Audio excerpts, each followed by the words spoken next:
Celebración del 196 aniversario de la batalla de Chacabuco.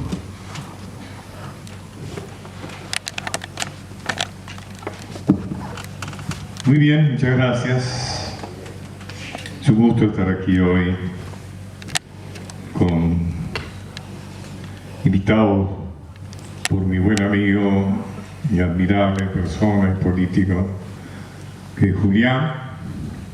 Por supuesto agradezco también a Mauricio Barrientos, su intendente, y al diputado provincial Darío Bolía. Y bueno, me ha sorprendido, por supuesto que alguna otra vez he venido, pero he vuelto a encontrar una ciudad muy bella, sobre todo muy limpia. Y les agradezco que hayan venido hoy a participar conmigo en este recordatorio de un hecho histórico tan importante como es la batalla de Chacabuco.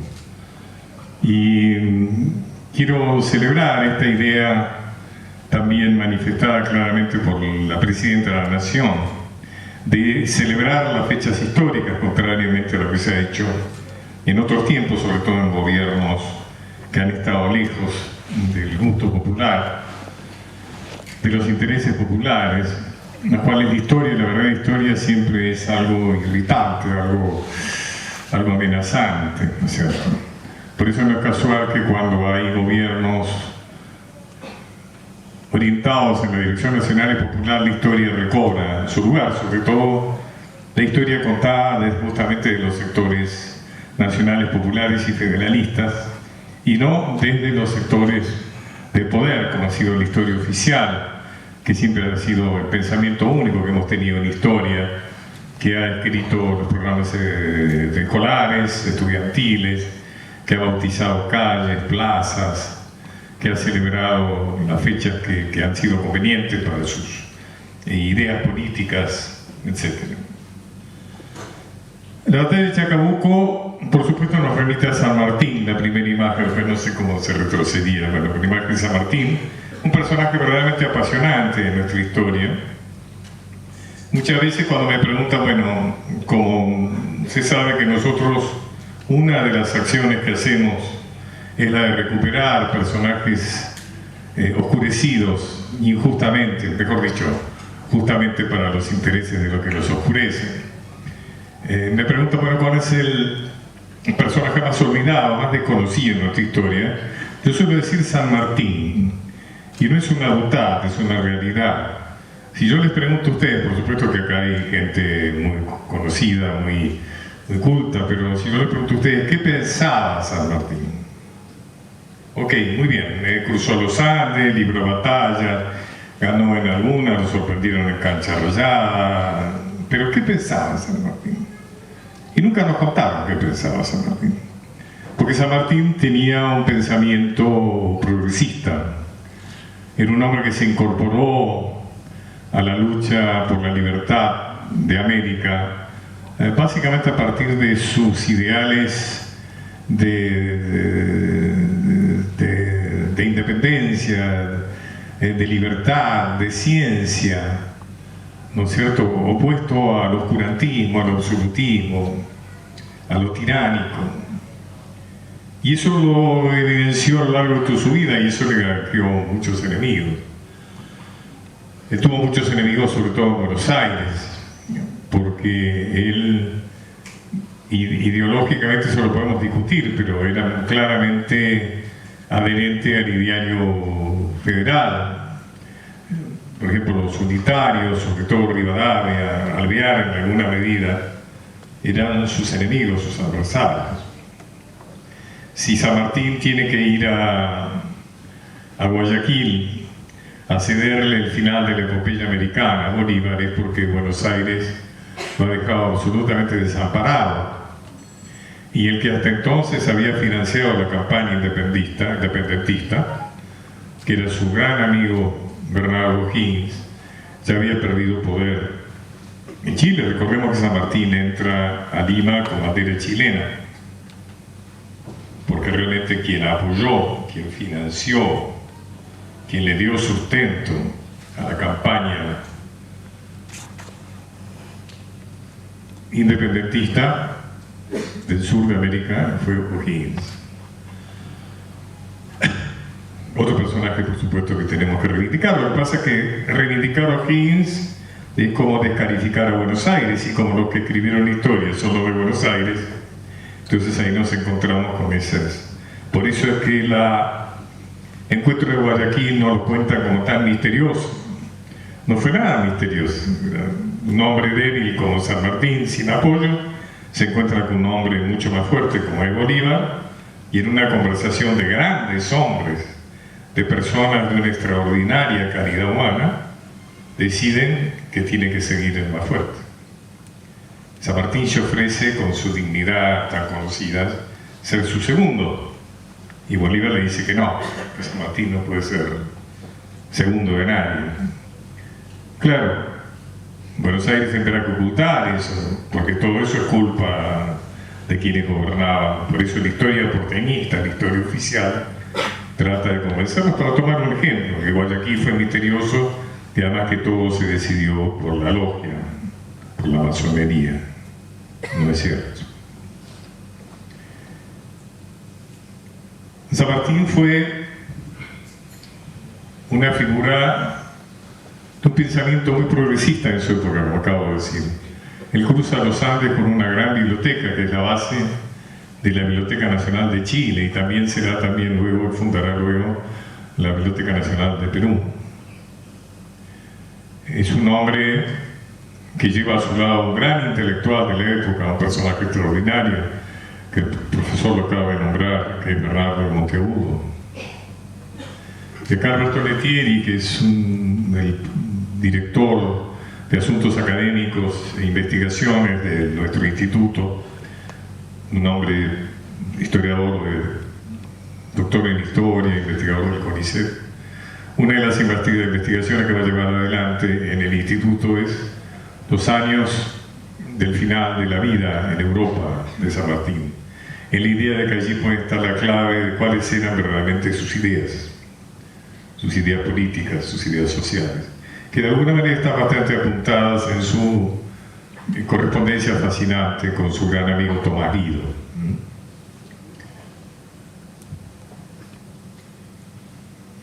San Martín llega al puerto y funda el primer cuerpo entrenado, bastante bien armado, uniformado, que es los regimientos granaderos de San Martín. Por eso la importancia del combate de San Lorenzo, que hace poco hemos recordado, porque en realidad no fue una gran batalla, pero sí fue la primera vez, no solo de que San Martín dirige una batalla, un ejército, o un pedazo del ejército, sino la primera vez que combate el lado patriótico, del lado patriota, una fuerza bien formada, como lo hemos dicho, de base a la gran experiencia de San Martín de las guerras europeas. Recordemos que llegó a ser teniente coronel, que era un grado muy alto dentro de las escasas posibilidades de ascenso que tenían los militares al servicio del rey no nacidos en España, es decir, los militares indianos, como se les decía. Hay algo interesante que hace un rato lo comentaba, no le puedo dar una respuesta concreta, es algo que seguramente es por investigar. Cuando llegan al Real, San Martín, Zapiola, etc., fundan la logia Lautaro, de acuerdo a lo que estaba pautado ya en Londres, ¿no es cierto?, en la orden, digamos que de una a la cual convocaba el precursor Francisco Mirán, y le ponen, ¿qué nombre le ponen? Logia Lautaro. Curioso. ¿Por qué el nombre de un cacique chileno? ¿Por qué no es un gran cacique araucano, ¿no es cierto?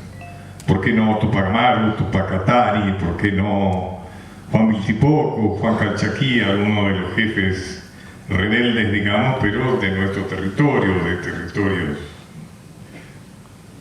Estaría ya de alguna manera asignada la idea de conquistar Chile. Estaría, si tendrá razón Rodolfo Terraño cuando dice que encuentra el famoso plan Maitland, que seguramente conoció San Martín, donde estaba de alguna manera todo el trayecto que luego San Martín cumpliría. Que no quiere decir que San Martín obedezca, quiere decir que dentro de los estudios militares, de la factibilidad, es posible que ya haya sido un plan que a San Martín le haya interesado, que luego se haya recordado de eso. Sobre todo cuando él decide, cuando va a relevarlo a Belgrano, y llega a la conclusión de que no es adecuado, no es posible llegar a Lima a través de esos paisajes tan agrestes, tan poco generosos, andinos, y que insólitamente decide que es mucho más fácil, o que es más fácil cruzar la cordillera de los Andes, vencer a los españoles, a los realistas. Yo voy a decir siempre realistas, salvo cuando se me escapen los españoles, porque los que combatían contra nuestros patriotas no eran españoles, en su gran mayoría eran americanos. O sea, los jefes Pío Tristán, por ejemplo, Goyeneche, eran altoperuanos, eran nacidos en América, y la mayor parte de los soldados que combatían a la zona del rey eran también americanos. Recién al final, digamos, cuando han terminado las guerras napoleónicas, y entonces vienen algunos generales de muy alto nivel de España, como el mariscal de la Serna, ¿no es cierto? O Olañeta, general Olañeta, y vienen también contingentes de soldados que han combatido en las guerras europeas, y ahí es donde se le plantea el problema a San Martín, que siente que no puede defender Lima con las pocas y débiles fuerzas, además asoladas por peste, ¿no? Como eran las fuerzas que tenía San Martín en Lima. Bueno, el hecho es que hay una gran epopeya por todos conocida, que es la epopeya del cruce de los Andes, que es algo extraordinario, ¿no? ¿Cierto? Es algo verdaderamente extraordinario. Pero hay otra epopeya previa, que es mucho menos conocida, que es la epopeya de la organización del ejército de los Andes. Cuando San Martín decide que no es bueno, que no es posible el plan de llegar a Lima por tierra, abandona la frontera con un pretexto o la verdad de que está enfermo, deja ahí a Güemes defendiendo la frontera, un personaje extraordinario, no suficientemente ensalzado. Y regresa a Córdoba, pasa un tiempo en Córdoba, y luego lo nombran gobernador en Cuyo. Y ahí es donde comienza la tarea de organizar la expedición de los Andes. Es gobernador entre 1814 entre primavera de 1814 y fines de 1816. San Martín confiaba en la conversación que había tenido con Pueyrredón cuando lo eligió para ser director, aconsejó al Congreso de Tucumán que lo eligiera para director supremo en Buenos Aires. Confió en la promesa que le había hecho Pueyrredón de apoyar todo lo que fuera necesario del ejército de los Andes. Pero Pueyrredón, cuando llegó a Buenos Aires, se enredó en la politiquería porteña, y entonces sus mayores esfuerzos fueron para armar los ejércitos dirigidos contra los aliados de ese gran caudillo oriental que fue José Gervasio Artigas. Y entonces hubo expediciones contra el caudillo y gobernador de Santa Fe, Estanislao López, contra el caudillo y gobernador de Entre Ríos, Francisco Ramírez, y San Martín se quedó esperando esos ayudas que no llegaron. Entonces, en su extraordinaria obstinación, porque hay que pensar la obstinación de este hombre que sin ninguna, con la cantidad de veces que podría haber renunciado, la impresionante obstinación de cruzar los Andes y conquistar América, él decide que la única ayuda que puede recibir es la que le puede dar el pueblo de Cuyo. Ahora, ¿qué es Cuyo? Cuyo era una zona desértica. Cualquiera que haya llegado a Mendoza o a San Juan por avión habrá visto el desierto, que es esa zona de Cuyo. Una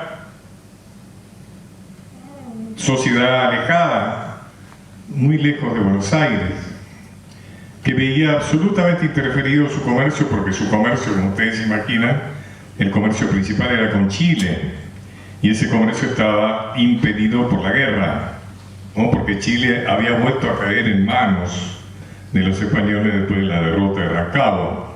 Y ahí fue cuando O'Higgins y los hermanos Carrera pasan del lado argentino, diríamos, las Provincias Unidas, y San Martín comienza su gran problema con los Carrera y su alianza no solo militar, sino afectiva, porque yo estoy trabajando sobre la epistolaridad entre San Martín y O'Higgins, y es extraordinaria la amistad, la corriente de afecto, digamos, que había y hubo hasta el último de los días entre esos dos grandes hombres.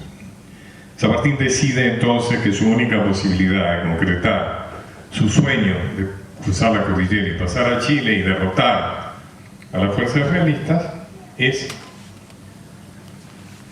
extraer todos los recursos posibles que le pueda dar Cuyo. Se trataba, algunos han comparado la gesta sanmartiniana con el plan de operaciones de Moreno, es decir, la idea de fundar un poder ejecutivo, diríamos, un Estado fuerte a falta de una burguesía nacional. Y entonces se trataba justamente de construir un poder de la nada. Perón, en su libro sobre el ejército, la historia del ejército, dice: el ejército de los Andes fue creado de la nada. Fue necesario fabricarlo todo, y para ello dentro de la falta absoluta de medios. Sin embargo, San Martín, con su talento múltiple, montó fábricas, formó depósitos, capacitó operarios, fabricó desde la canana y el mandil modesto hasta el propio afuste del cañón. No sé qué quiere decir afuste, pero digamos, está clara la cuestión. Y efectivamente, San Martín pone en marcha lo que podría llamarse un proceso de industrialización en una sociedad que, como ustedes imaginan, nada de eso tenía. Uno de sus personajes más próximos, que es Álvarez Condarco, es encargado de la fabricación de la pólvora. Fray Luis Beltrán, a ver, te había olvidado que tengo por aquí. El desierto cuyano lo pongo acá en el sentido, como decíamos, de que Mendoza es un desierto, Cuyo es un desierto.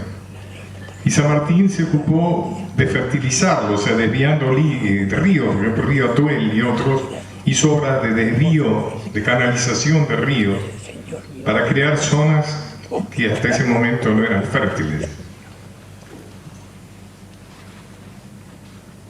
¿Alguien me puede ayudar con esto? Gracias, Lucas.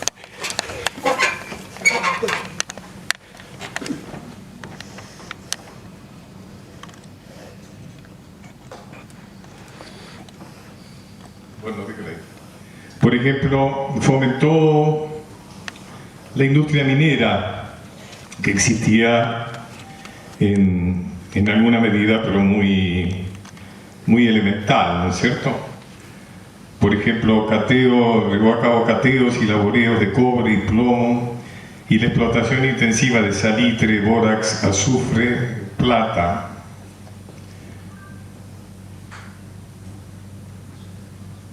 No, esto no funciona. Si usted puede quedarse ahí, me ayuda a pasar. Gracias.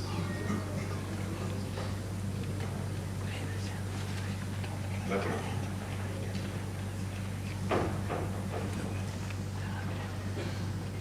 Fundó la industria metalúrgica, tal es así que Fray Luis Beltrán es los días estuve dando una charla en la UOM, y Fray Luis Beltrán es de alguna manera, podemos decir, el patrón de los metalúrgicos argentinos.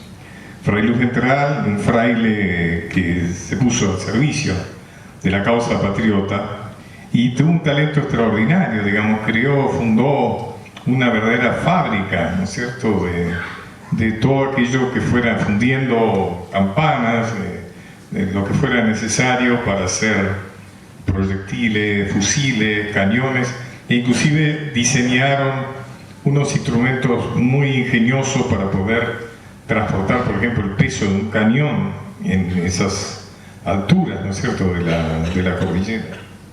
Sí, mejor que se quede ahí al lado.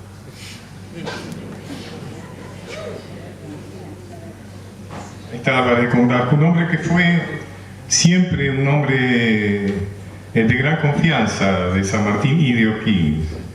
Y se cuenta la experiencia de que Álvarez Condarco, con el pretexto de llevarle a los, digamos, jefes españoles en Chile la declaración de la independencia argentina, cruzó por Los Patos y volvió por Uspallata, salvándose de que no lo fusilaran, por supuesto, en Chile. Pero de esa manera recorrió, digamos, los pasos principales que luego tomaría San Martín. La industria textil, ¿no es cierto? Por ejemplo, fabricaban uniformes, sobre todo con bayetas de lana que provenían de San Luis, ¿no? La industria gráfica, esto es muy significativo porque allí estuvo la segunda imprenta de nuestro territorio y que se utilizó para un mecanismo que fue prácticamente revolucionario, que se estudia en las academias internacionales de guerra, las escuelas internacionales de guerra, que es la guerra de Zapa. Es decir, la guerra de Zapa era la distribución, hacer llegar a los enemigos informaciones falsas, que podían ser de distinto tipo, ¿no?, o verdaderas si eran favorables, pero hacer lo que podemos llamamos la guerra psicológica. Fue, de alguna manera, habla mucho del talento de San Martín, y ahí tuvo mucha participación este gran prócer, al cual le he dedicado un libro, como recordaba, que va a salir ahora pronto de nuevo, que fue Monteagudo, un hombre que realmente fue una figura principal. Monteagudo fue un civil muy destacado en un medio donde lo que se destacaban eran los militares, ¿cierto?, lo que era la guerra. Y Monteagudo fue un gran innovador, un gran entusiasta de la guerra de Zapa, y que realmente tuvo una gran eficacia. Bueno, ¿de dónde sacó dinero, por ejemplo? Se confiscaron las propiedades de los españoles huidos de Cuyo, y a los que quedaban se les impuso contribuciones extraordinarias. Se incautaron bienes de conventos, legados piadosos, por ejemplo, o sea, legados de gente que moría y se lo dejaba para las iglesias, eran incautados, siempre con la promesa de devolverlo, ¿no? Se buscó también sobre robustecer el intercambio entre Cuyo y Buenos Aires. Algunos dicen que la primera economía de medida social en nuestro territorio fue tomada por San Martín en Cuyo, que consistió en la contribución directa al capital sobre la base del valor de la tierra, es decir, una riqueza positiva y segura. Se grabó la propiedad de la tierra y de acuerdo a cuánto valía o cuánto costaba, cuál era el valor de esa tierra. Es decir, pagaron los más ricos. El mismo San Martín se sorprende de los resultados de su política económica y admira que un país de mediana población, sin erario público, sin comercio ni grandes capitales, falto de maderas y primeras materias, haya podido elevar de su mismo seno un ejército de 3.000 hombres, despojándose hasta de sus esclavos, único brazo para su agricultura. Hay que decir que San Martín prometió a los esclavos la libertad si se incorporaban a su ejército. Es así que la infantería del ejército de los Andes estuvo compuesto fundamentalmente por negros que buscaban su libertad, y que San Martín los llama grandes, dice que los negros fueron grandes infantes. Tiene un gran elogio para la actitud de los esclavos en la guerra. Único brazo para su agricultura, ocurrir a sus pagos y subsistencia, y las de más de 1.000 emigrados, es decir, de los emigrados chilenos hacia nuestro territorio. Imagínense usted lo que era un ejército, como acá dice, 3.000 hombres, más los emigrados de Chile, darles de comer a todos esos. O sea, ¿de qué manera hubo una gran más? Imagínense la cantidad de animales, mulas, caballos, el extraordinario esfuerzo de recursos para cumplir con ese objetivo. Fomentar establecimientos de maestrancia, laboratorio de salitre y pólvora, armerías, parque, batán, cuarteles, campamento, erogar más de 3.000 caballos, 7.000 mulas. 3.000 caballos, 7.000 mulas. Innumerables cabezas de ganado vacuno, hacer el servicio de cordillera, con sus milicios concurrir con sus artesanos. Dice San Martín, apenas tengo tiempo para el preciso descanso, pues todo se va aprontando gracias a los buenos deseos y ayuda que me dan estos buenos vecinos. Con otra provincia como esta, todo estaría concluido en breve.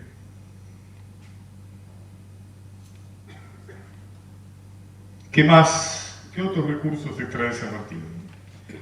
La alcabala. La alcabala es el impuesto a la compra y venta de propiedades, viene desde tiempos de la colonia. Grava el consumo de la carne, el comercio de alcohol y vinos. Los bienes del convento de la Buena Esperanza son incautados. Las limosnas de la Merced para la redención de cautivos cristianos en otras tierras pasan a ser parte de los fondos del Ejército Libertador. Se imponen empréstitos forzosos a quienes realmente cuentan con medios. Se confiscan tierras, se confiscan esclavos, se confisca la requisa de caballos y mulas. Inevitablemente viene al recuerdo las propuestas de Moreno en el plan de operaciones, acerca de la necesidad de obtener el capital donde lo hubiere. Por ejemplo, expropiando a mineros. Moreno habla de expropiar a mineros del Alto Perú, ¿no es cierto?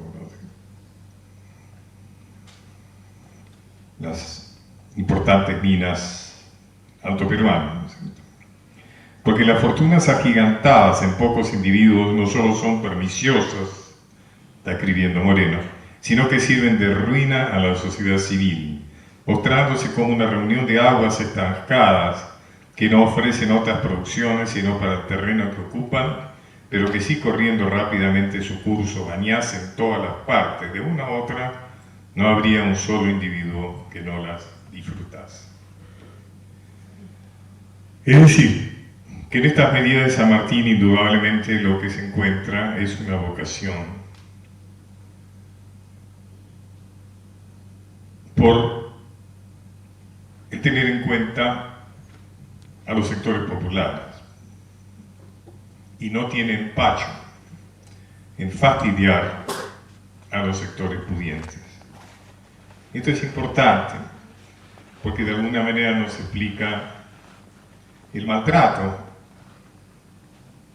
que la historia oficial ha hecho de San Martín, que si bien no ha podido dejar de conocerle su condición de campeón, lo ha hecho, como ya le digo, escondiendo su pensamiento. Les vuelvo a decir, ¿quién sabe qué pensaba San Martín? Además de esas máximas a su hija, que debe de ser lo peor que ha escrito en su vida. Pero ¿qué es lo que sabemos de lo que pensaba San Martín? Y hay algo que San Martín no esconde, por ejemplo. Él hace, ¿se acuerdan del tema, siempre dentro de esta historia oficial, de la reivindicación de los ricos? El tema de las joyas de las damas mendocinas. ¿Se acuerdan que las damas mendocinas donaban joyas para el ejército? La cuestión es que según registros del momento, en total de joyas donadas suman 216 pesos. Era menos que el valor de un esclavo en esos tiempos. San Martín decía, el lujo y las comodidades deben avergonzarnos como un signo de traición a la patria. Eso les decía.